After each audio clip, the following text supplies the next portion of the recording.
Al final le van a poner, por favor, el grupo.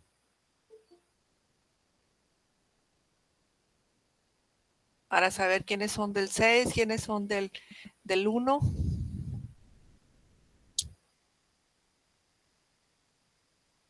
Bueno, muy buenos días tengan todos ustedes. Estamos ya grabando la clase. Ahorita vamos a hablar de lo que viene siendo en la misma unidad número 2, los temas de insuficiencia respiratoria, y vamos a hablar un poquito de la fisiopatología de la circulación pulmonar.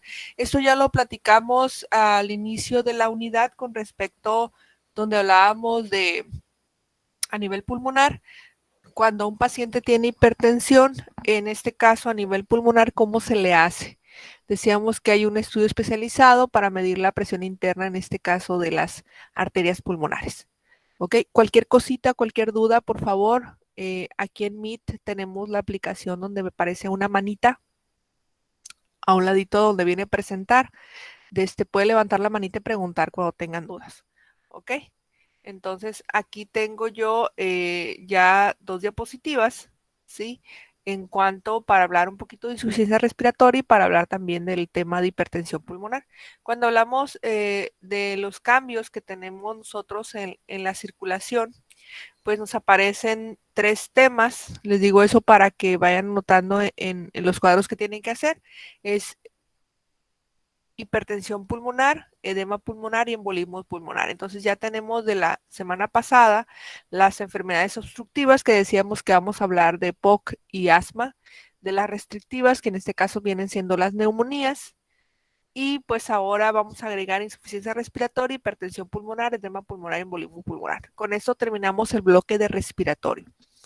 En la plataforma para esta semana, para que no se me vaya, para que no se me olvide, tenemos, voy a desactivar edición, tenemos ya desbloqueado lo que viene siendo para la semana que entra, para que lo vayan viendo. Entonces, en la unidad número 2, en esta semana terminamos con respiración, tenemos un trabajo que entregar, que es un documento, ¿sí? Donde vamos a analizar un resumen de las imágenes del documento de respiración y la retroalimentación. Vienen 2 participaciones para esta semana, subir el documento y retroalimentación. ¿Sale? Con esto cerramos respiratorio. ¿Alguien tiene una duda hasta aquí? ¿No? Perfecto. Bueno, entonces nos vamos a ir a lo que es insuficiencia respiratoria. Si ustedes utilizan Zoom o utilizan Meet y quieren proyectar y tener esta imagen más pequeña para utilizar ustedes en un solo monitor y poder ver a los participantes, se van aquí donde dice transición, presentación con diapositivas, configuración, le dan en examinar de forma individual y manual, y al momento que ustedes la proyecten, pueden jugar con el tamaño de la diapositiva para lo que ustedes quieran, ¿no? Entonces yo utilizo 2 monitores y por eso pues me facilita esta manera para compartir. Les comento, eso es cultura general ahorita que estamos en clases, que nos pudiera servir para trabajar nosotros en esto. Bueno, entonces arrancamos con lo que viene siendo insuficiencia respiratoria.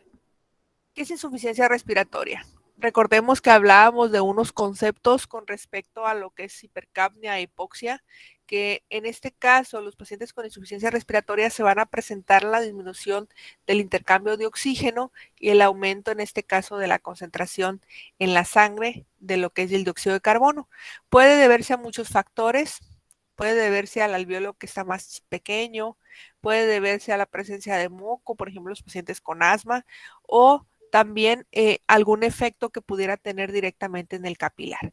Entonces, cuando nosotros tenemos este aumento de la concentración de dióxido de carbono y la disminución de oxígeno, a eso le vamos a hablar insuficiencia respiratoria. Puede deberse a muchas cosas, puede deberse a un deterioro en la ventilación, por ejemplo, en el paciente que no pueda meter aire, como les decía en el caso de asma. Puede deberse a una obstrucción de esas vías respiratorias superiores. El paciente estaba comiendo y se le atoró algo de comida en lo que viene siendo la tráquea. Hay debilidad o parálisis de los músculos respiratorios, por ejemplo, en patologías como el síndrome de Guillain-Barré. puede haber un desequilibrio en la ventilación y perfusión en el paciente que tenga un colapso pulmonar, en el caso de las atelectasias, en un choque en el paciente que tenga fractura de costillas y las costillas le ponchen los pulmones, atelectasia, y obviamente en deterioro de la difusión del pulmón en los pacientes que tengan agua dentro del pulmón, que viene siendo este edema. Recuerden, por favor, estar escribiendo su nombre. Al final pónganme el grupo en el que pertenecen para hacer la selección yo al momento de poner la asistencia el día de hoy. Cuando estamos hablando de la fisiopatología, entonces en el paciente, discúlpenme la ortografía, estaba media zombie, cuando el paciente está en esa insuficiencia respiratoria, a nivel del alveolo vamos a tener la presencia en la disminución del oxígeno, entonces le vamos a hablar hipoventilación alveolar. Esto va a producirse como consecuencia del aire que no está llegando de manera efectiva directamente al alveolo. Hay una disminución de la presión de oxígeno en el aire inspirado, lo que nos va a llevar a la inspiración en mezclas en concentraciones reducidas de oxígeno y el aumento en el CO2 que se queda dentro del pulmón. Entonces, el cuadro clínico que va a presentar nuestro paciente que nosotros pudiéramos detectar es la cianosis, que es la coloración azulada de nuestro paciente, el aumento de la frecuencia respiratoria, la presencia de estertores, sibilancias, ansiedad, irritabilidad, disnea, hipoxemia y, por supuesto, una dificultad en nuestros pacientes en esa mecánica ventilatoria. Este equipo que está aquí, les comentaba al inicio del semestre que es algo que ahorita nosotros podemos disfrutar de la tecnología, porque en años anteriores era algo caro adquirir un oxímetro. Ahorita nosotros podemos comprarlo por menos de 500 pesos. Insisto, es muy barato, sin embargo, pues son equipos muy frágiles. Si el paciente se le cae, pues ya no funciona. Entonces, es algo que a nosotros nos va a servir bastante en esos pacientes cuando queremos cuantificar en eso que nos está refiriendo que no puede respirar. El interrogatorio es muy importante. Durante la exploración física nosotros vamos a medir signos vitales, la frecuencia respiratoria, vamos a medir en el oxímetro de pulso y el paciente nos va a referir que se siente muy mal, pero pues esta saturación de oxígeno a nosotros nos da esa cierta tranquilidad. ¿Ok? Y en algunos lugares, sobre todo a nivel hospitalario, nosotros podemos manejar lo que sería la gasometría arterial para medir nosotros gases arteriales. Dicen que los primeros auxilios empiezan cuando nosotros nos acercamos al paciente y les decimos que vamos a ayudar. Los servicios hospitalarios y sobre todo de enfermería, cuando nosotros tenemos la oportunidad de calmar la ansiedad del paciente, esto ayuda bastante para que el paciente se sienta mucho mejor y empezamos a respirar junto con él. El reconocimiento rápido de los signos de alerta, en el caso de la cianosis, el tiraje intercostal, la retracción sifoidea que se pudiera presentar con el paciente, para nosotros poder dar un tratamiento precoz. Y dentro de los medicamentos que pudiéramos darle al paciente está el uso de vasopresores, antibióticos, broncodilatadores, antiinflamatorios y también los diuréticos, dependiendo de lo que nosotros pensemos que tiene el paciente. Y para eso pues lo hacemos en equipo junto con el médico. Dentro de la prevención para nosotros evitar lo que viene siendo el paciente con insuficiencia respiratoria está el evitar el uso del tabaco y sustancias nocivas. Al igual manera, nosotros podemos irle englobando pues en las tablas, ¿no? Entonces aquí está insuficiencia respiratoria, puede deberse a problemas localizados en el pulmón, alteraciones del trastorno del sistema nervioso, el deterioro de la ventilación, el desequilibrio entre ventilación y perfusión y el deterioro de la difusión. Eso es lo que les mencioné hace rato.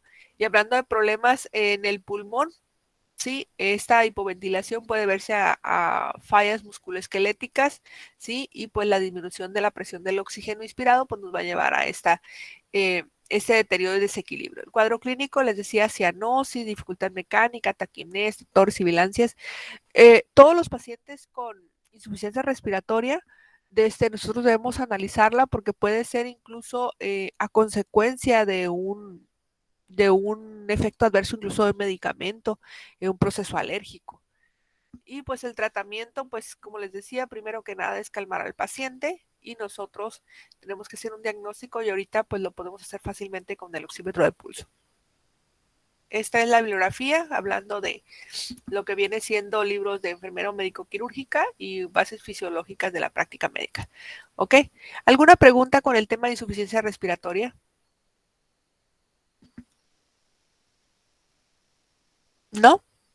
Excelente. Entonces no entendimos nada, pero bueno, tranquilos, va a quedar en el video grabado para que lo puedan ver tranquilamente y vamos a ir un poquito a otro tema que en lo particular me genera conflicto, sobre todo cuando lo damos en clase porque nos hacemos pelotas. Cuando hablamos de la circulación pulmonar, estamos obligados a hablar de hipertensión, hablar de embolismo y hablar de edema. Pregunto, ¿alguien sabe lo que es embolismo?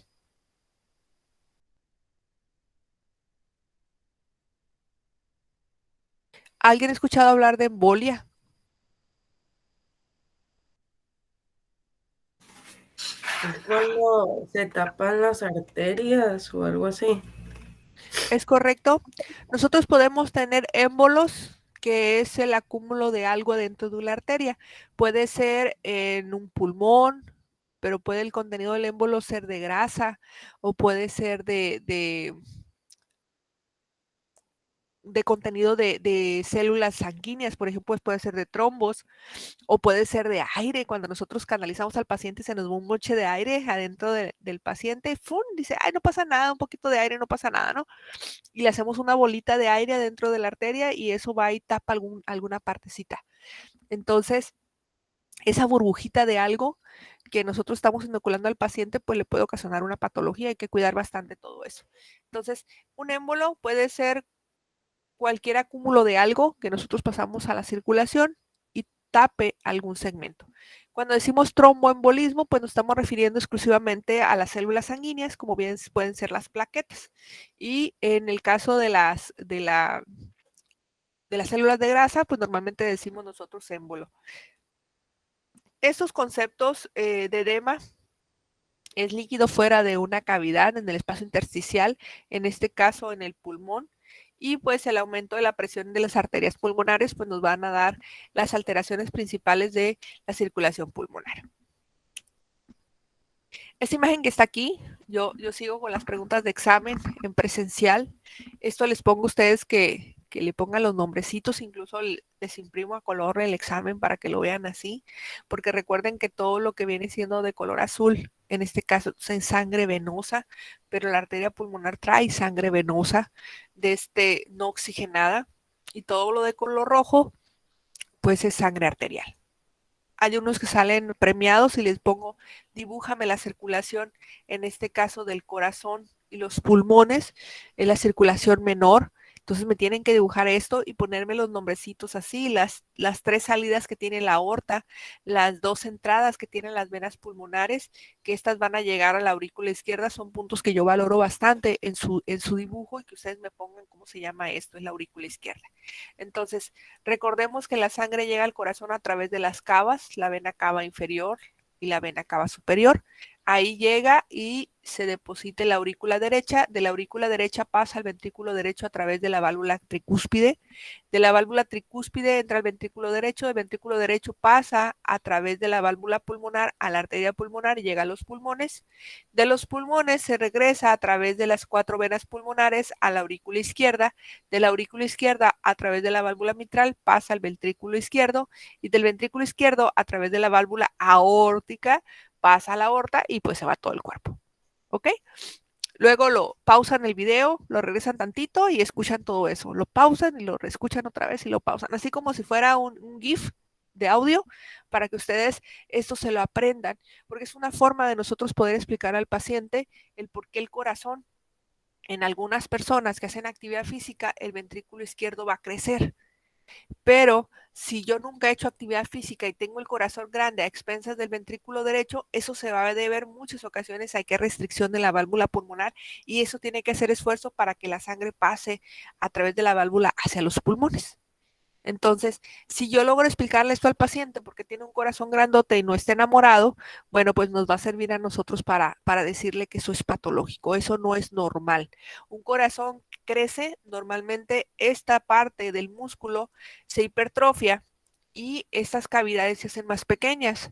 O la otra es que el corazón crece, este músculo se adelgaza y pues estas cavidades se hacen más grandes. ¿Qué pasa si yo tengo estas cavidades más grandes y este músculo más delgado?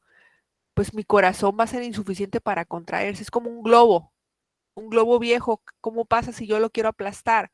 Pues se deforma. Eso pasa también con nuestro corazón. Hablando de la circulación pulmonar, entonces, nosotros vamos a hablar de la sangre desoxigenada que viaja por esta válvula pulmonar a través de la arteria pulmonar y va a ayudarnos a perfundir esas porciones al pulmón. Entonces, aquí tenemos el intercambio de lo que viene siendo el dióxido de carbono que está dejando la arteria pulmonar en los pulmones y capturamos el oxígeno del exterior para mandarlo nuevamente hacia nuestro corazón por las venas pulmonares. Entonces, la circulación pulmonar puede actuar como un reservorio sanguíneo. Por eso cuando nosotros hacemos actividad física y empezamos a toser, es porque el exceso de sangre se quedó en nuestros pulmones y por eso no podemos respirar de manera efectiva y empezamos a toser. Vamos a hablar de hipertensión pulmonar. Vean este corazón. Este corazón se parece a este que les mencionaba aquí. Vean cómo está todo deforme. ¿Sí? Y ese se supone que es un corazón normal, donde tengo aquí, en este caso, mis aurículas, mis ventrículos y las válvulas, como se encuentran completas, y vean aquí cómo se encuentran de este músculo totalmente engrosado. Vean el tamaño de la cavidad, esta es más pequeña que esta, ¿sí? Y vean el engrosamiento del corazón. Este parece una manzana más que un corazón. ¿Ok? Entonces, en el caso de nuestros pacientes con hipertensión pulmonar, vamos a tener un aumento anormal de la presión en esta arteria pulmonar. No es lo mismo bombear nosotros 200 mililitros que 400 mililitros hacia la válvula y hacia lo que viene siendo nuestra arteria pulmonar. Vean el calibre de lo que viene siendo, en este caso, nuestras ramificaciones de la arteria pulmonar, ¿sí? Y vean aquí, en el paciente con un corazón normal, este calibre está perfecto, está amplio, nos permite tener un buen intercambio gaseoso. Aquí nosotros lo vemos así como, vean, toda la sangre se queda secuestrada en el corazón. Entonces, nuestros pacientes, cuando presentan, en este caso, aumentos en la presión de la arteria pulmonar, muchos de ellos se van a deber a otras patologías, como viene siendo insuficiencia cardíaca. Entonces, si nosotros corremos y empezamos a toser, nos empezamos a marear, significa que nuestro corazón es insuficiente para bombear la sangre hacia nuestros pulmones. Entonces, aguas con esto, porque lo podemos detectar nosotros de manera incipiente o empezar a detectar algunos signos y síntomas de manera temprana antes de que se manifieste plenamente la enfermedad. Entonces, el paciente con insuficiencia cardíaca normalmente va a ser un paciente de 50 años, obeso, que tiene antecedentes de taquicardias, que tiene antecedentes de dificultad respiratoria, que fuma, sí, pero pues nosotros podemos detectarlo en pacientes a los 20, 25 años a través de realizarle un ultrasonido, porque quizá este corazón todavía no le esté dando síntomas al paciente, pero ya se está deformando. En la hipertensión arterial pulmonar se va a referir a diversas enfermedades, como les decía ahorita. Todos se caracterizan por el aumento o la hipertrofia, en este caso, de esa túnica media de fibrosis, que va a llevar a este corazón que cambie, hablando de lo que viene siendo el impacto que va a dar a las válvulas de nuestro corazón. Dentro de los antecedentes o la etiología es el aumento prolongado del flujo sanguíneo, un aumento de la resistencia vascular y el flujo sanguíneo no se drena de manera efectiva. Vean cómo tenemos nosotros en la sangre que llega, ¿sí? Y se empieza a acumular y cuando nosotros tenemos una sangre estancada se empiezan a producir ciertos émbolos, en este caso aquí lo marca como coágulos, y se forma fibrosis. Entonces todo esto nos va a llevar a que nuestro pulmón aumente la resistencia periférica y si yo mido la presión dentro de las arterias pulmonares, pues voy a tener hipertensión pulmonar. Esa es otra imagen donde nos está explicando los puntos en los cuales nosotros vamos a ir desarrollando la hipertensión pulmonar. La hipertensión pulmonar se va a definir entonces como la presión sanguínea superior a 25 milímetros de mercurio, cuando lo normal es entre 8 y 20 milímetros de mercurio.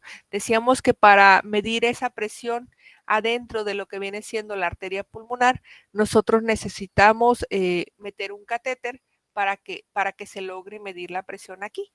Entonces, si a ustedes les preguntan qué es hipertensión pulmonar, pues es el aumento entonces de la presión en milímetros de mercurio de lo que viene siendo la arteria pulmonar. La sangre viaja desde el corazón hacia los pulmones a través de la arteria pulmonar.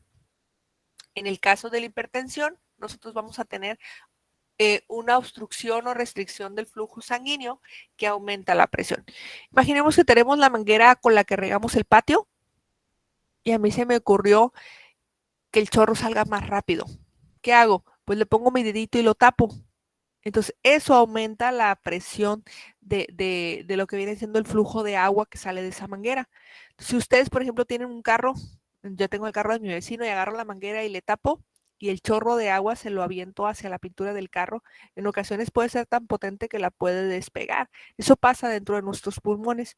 Puede ser tan potente que pueda dañar el endotelio de lo que es la pared de nuestras arterias pulmonares y puede hacer que se rompa. ¿Sale?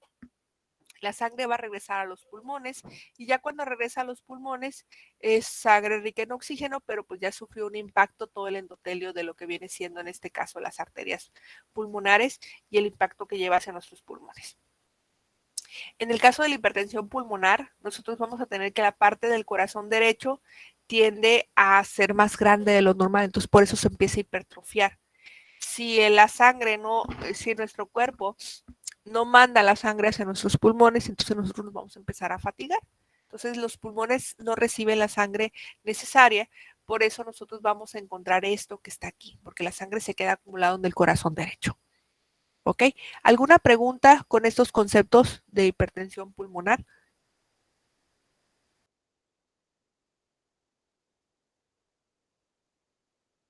Ok, entonces vean lo que les decía, para yo medir la presión intrapulmonar, en este caso de la arteria pulmonar, yo tengo que meter un catéter, ¿sí? Lo paso al ventrículo derecho, donde yo busco y mido el aumento de la resistencia vascular, que les decía que es normal de cuánto, de entre 8 y 20. Si mi paciente tiene arriba de 20, en este caso manejamos el rango superior a 25, estamos hablando de hipertensión pulmonar.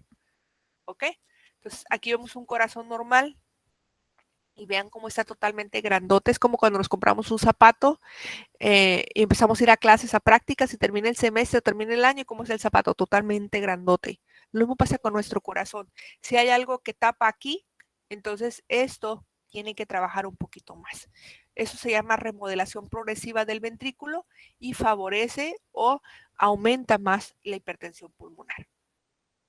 El diagnóstico lo hacemos a través de un estudio que se llama ultrasonido.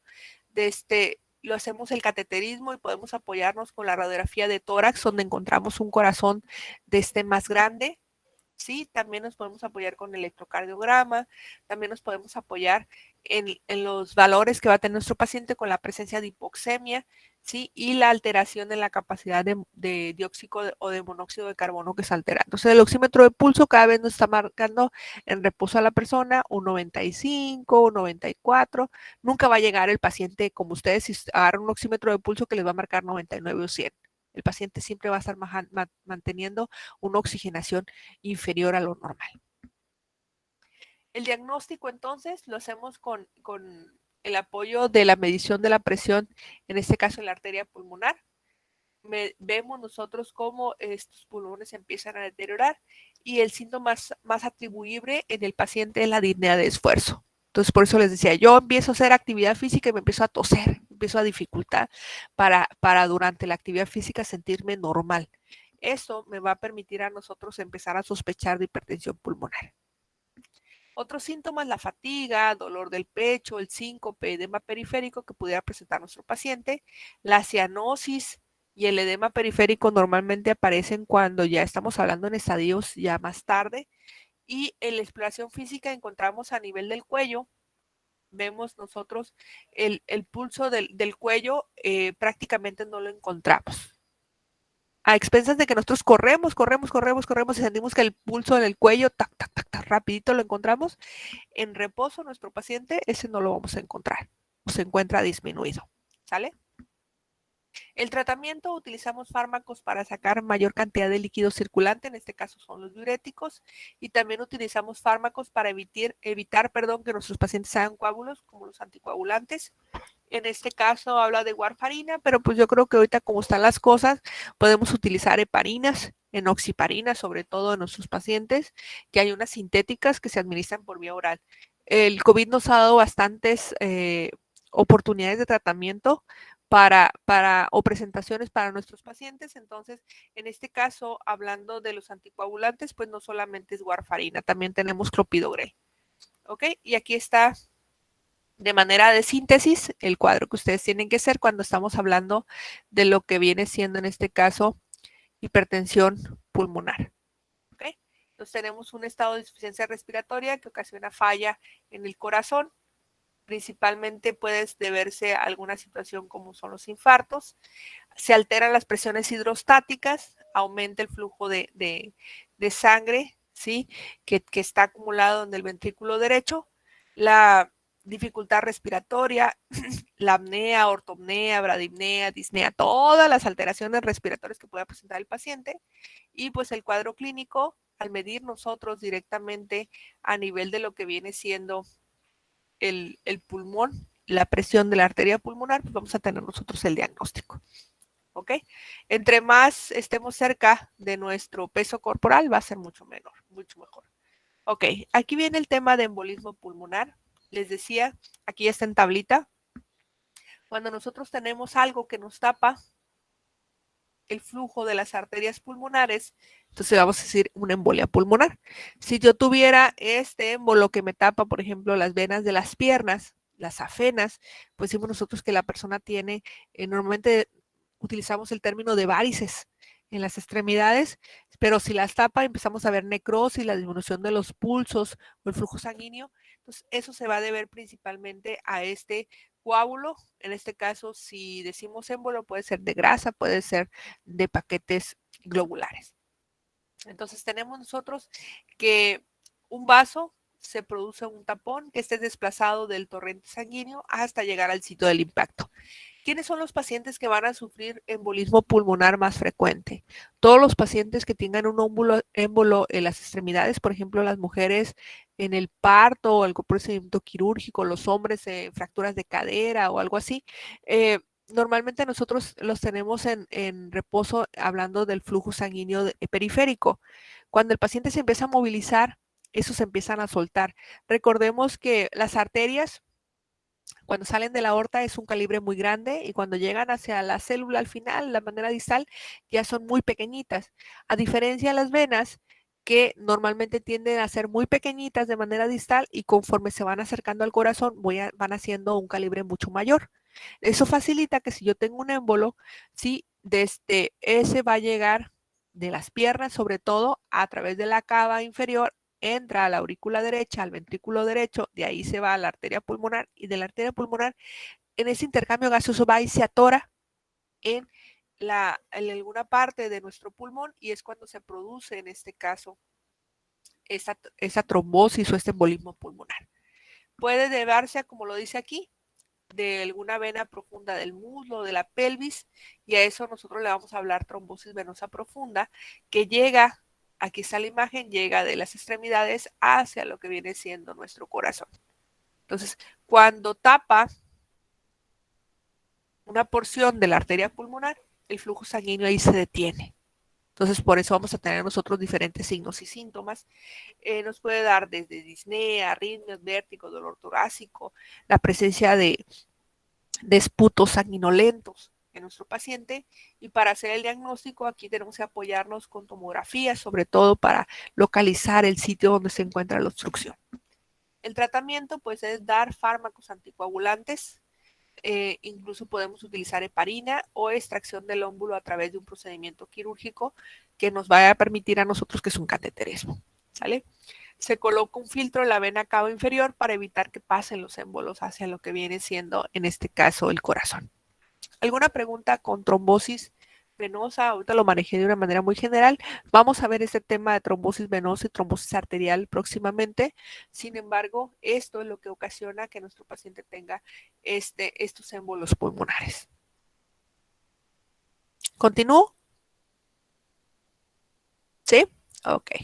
Yo me he hecho un maratón, no se preocupen, estoy capacitada para hablar aproximadamente 8 horas seguidas sin callarme. Mi marido, pobrecito, sufre.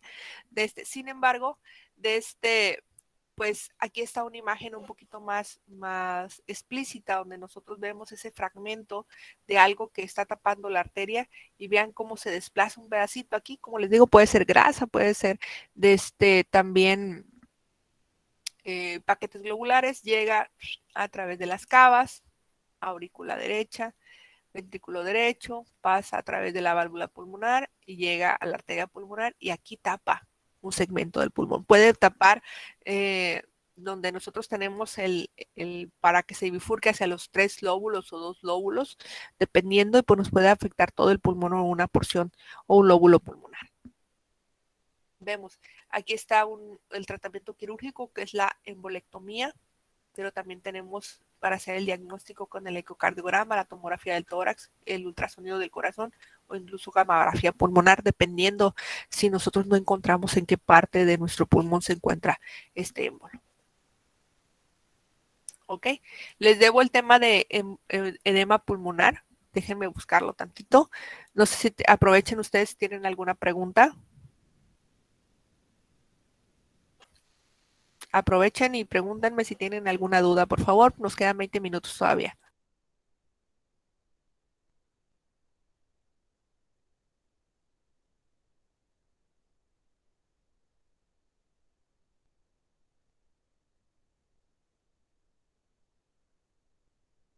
Adelante. Maestra, todas las enfermedades que estamos viendo las vamos a meter en el cuadro. Es correcto. Vamos a hablar de embolia, vamos a hablar de lo que viene siendo esas alteraciones en la circulación pulmonar.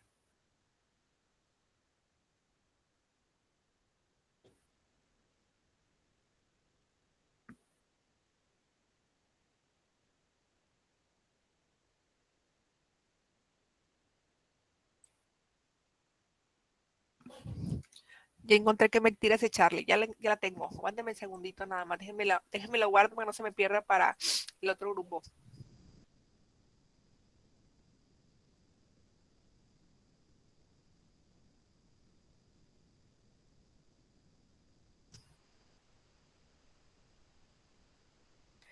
Ok. Entonces, quedaba pendiente lo referente a edema pulmonar. Voy a proyectarles una imagen. En presencial, normalmente yo no utilizo la computadora, la clase no la doy con imágenes. Yo agarro el pizarrón y empiezo a hacer como dicen ahí, mis jeroglíficos porque a veces no entienden cómo escribo, pero pues yo les traduzco lo que pongo ahí, ¿no? Hago normalmente mapas conceptuales en el pizarrón y me gusta hacer un cuadro diferencial. Si se acuerdan, la semana pasada platicaba yo del tórax en tonel, que decíamos de los pacientes que tienen muchísimo aire dentro del pulmón. De igual manera, pues dibujo una caja torácica y pongo cómo se encuentran los pulmones, hago un corte sagital y vamos viendo cómo pudiéramos encontrar nosotros el alveolo. En este caso, vamos a hablar de esta imagen que está en la parte de abajo. Vean aquí cómo está el alveolo totalmente redondito y con mucho aire adentro, sin ningún fluido. Y aquí nosotros encontramos el alveolo que tiene niveles hidroaéreos. ¿Por qué hidroaéreos? Porque arriba hay aire y abajo hay agua. Entonces, hidroaéreos, agua abajo y aire arriba. Eso encontramos en el paciente con edema pulmonar. ¿Qué es un edema pulmonar? Es la acumulación normal de líquido en los espacios intersticiales. En este caso va a interrumpir que yo pueda meter aire. ¿Qué pasa si yo tengo agua dentro del pulmón? Pues este alveolo no se expande de manera afectiva y por lo tanto nuestro paciente va a tener diferentes signos y síntomas. Si yo estoy de pie, el agua va para abajo. Si yo estoy en decúbito dorsal, pues en este caso este flujo del alveolo del agua se mueve. Entonces mi paciente va a tener ortopnea, esa dificultad para respirar con la posición. ¿Ok? no voy a decir que el paciente se va a poner y caminar de manos, porque normalmente no lo tendemos a hacer los adultos, lo hacen los adolescentes o los niños.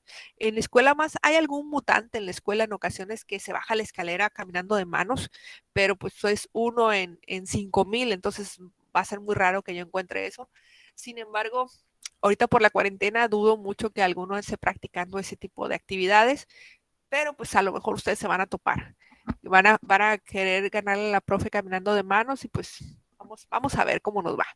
Entonces, cuando hablamos de edema pulmonar, vean, este pulmón se encuentra normal y aquí vemos nosotros ese nivel donde hay agua abajo y en la parte de arriba nosotros vemos aire. Vean cómo se encuentran de manera distal estas arterias, ¿sí? Vean aquí cómo se encuentra el pulmón. Si yo hago un corte directamente con el alveolo y el aire quiere entrar, este aire rico en oxígeno quiere entrar y liberar el CO2, pues aquí va a ser muy difícil.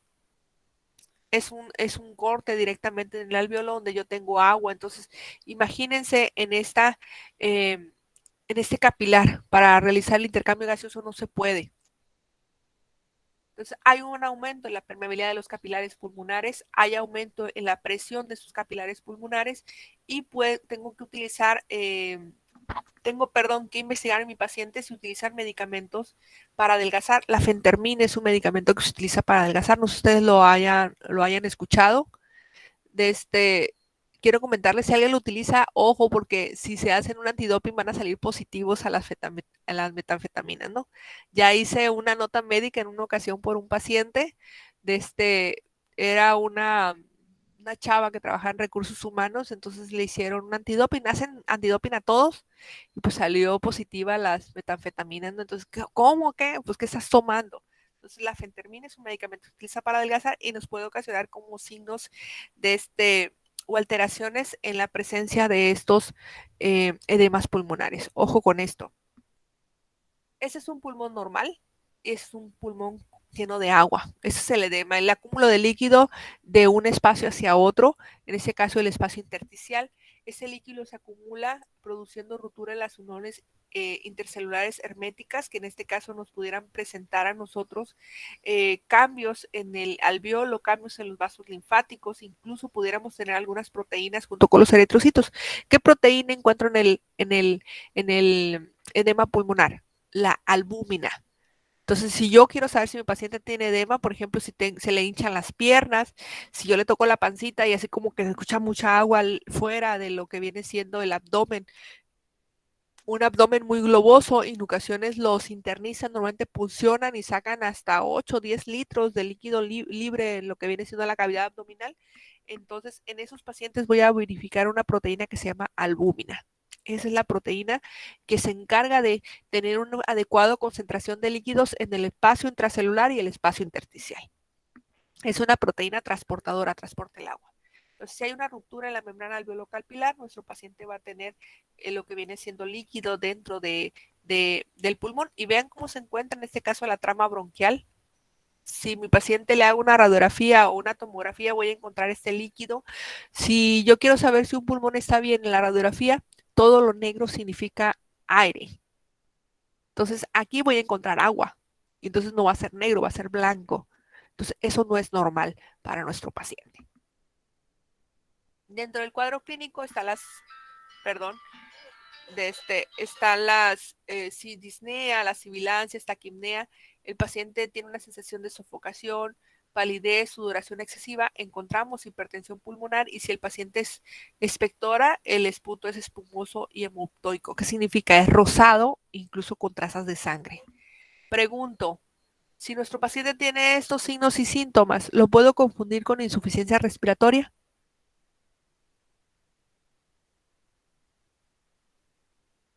¿Sí, no? Sí. Sí. Entonces, si yo tengo disnea, les decía, esa disnea, esa sensación de sofocación, me hace sospechar en mi paciente con embolismo pulmonar, con insuficiencia respiratoria. Aquí está todavía hipertensión pulmonar. Entonces, todo esto normalmente estamos obligados nosotros a identificar si la causa de nuestro paciente es porque tiene agua, es porque hay un coágulo aquí, o hay algún factor alérgico, como el caso de la insuficiencia respiratoria, yo tengo que ver con mi paciente. Y obviamente si analizo la trama bronquial, si hay aumento de la presión de la arteria pulmonar, pues en este caso voy a hablar de hipertensión pulmonar. Entonces, va a ser un poco complicado nosotros poder hacer la diferenciación, pero simplemente si yo sé que mi paciente tiene agua aquí, pues tengo que dar un medicamento para sacar el agua. Si mi paciente tiene un coágulo aquí, pues doy un anticoagulante. ¿Sale? Entonces, ya veíamos las clases pasadas, si mi paciente tiene problemas de alergia o tiene un problema porque fuma, pues todo eso me va a llevar durante el interrogatorio para yo identificar las diferentes causas de nuestro paciente para poder ayudarlo.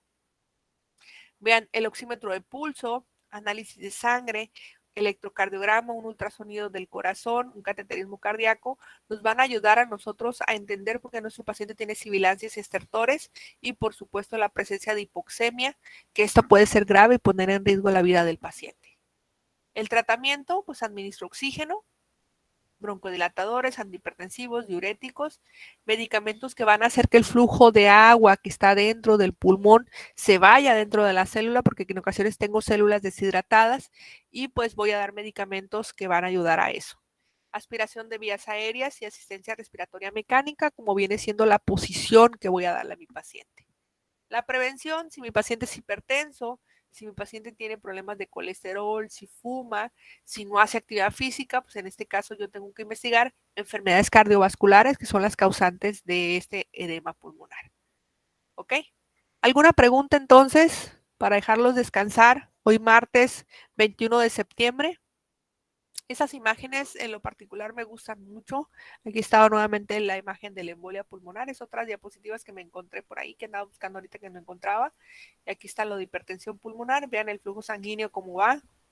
Estas imágenes en movimiento, pues en ocasiones marean.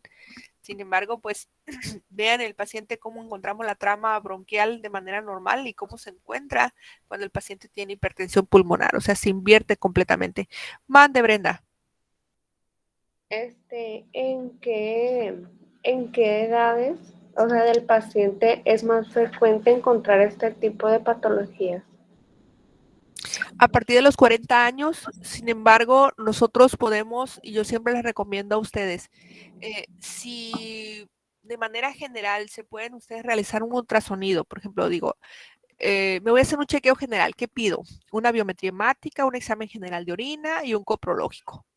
Busco parásitos en el copro, infecciones de vías urinarias o alteraciones renales en el en el examen general de orina y la biometría hemática para detectar problemas de alergia o problemas de anemia.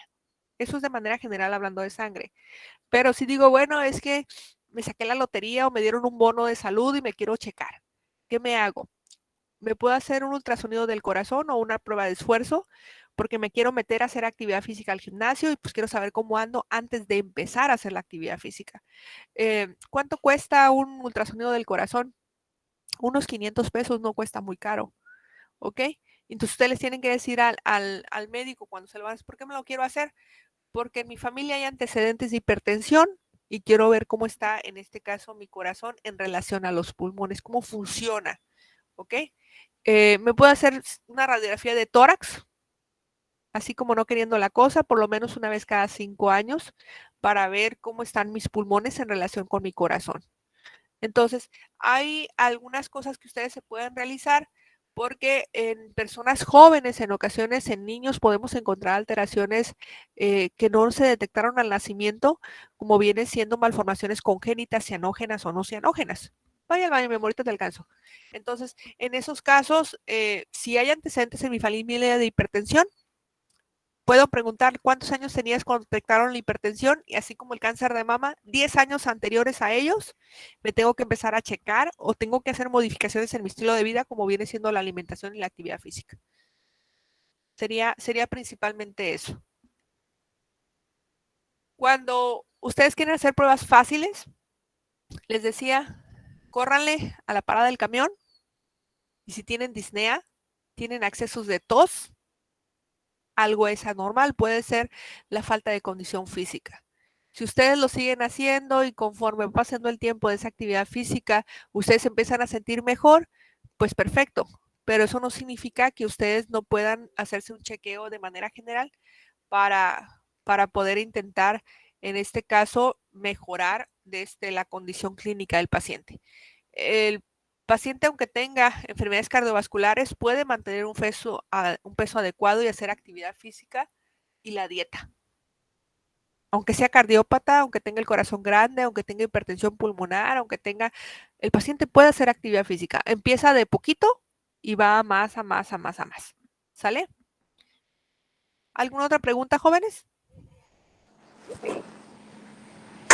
¿Usted cree, profe, que manteniendo una buena actividad física y una buena alimentación, en caso de que algún pariente, algún familiar o la mayoría tengan o presenten hipertensión, uno no pueda desarrollarla? Es correcto. Si tú mantienes tu índice de masa corporal normal, si te mides tu cinturita y mide menos de 90 centímetros tu cintura y es actividad física, no fumas, probablemente no desarrolles hipertensión, por lo menos no en edades tempranas. Pero hay pacientes que son gemelos y uno tiene todas las patologías y el otro no tiene nada. ¿A qué Chula. se debe? Al estilo de vida de uno y del otro. Bueno, jóvenes, excelente día. Les voy a pasar la grabación para que ustedes la puedan ver al ratito. Sale cualquier cosa, utilicemos el grupo de Telegram para sus dudas y por supuesto en el video de YouTube ahí pueden ponerlas también. ¿Sale? Gracias.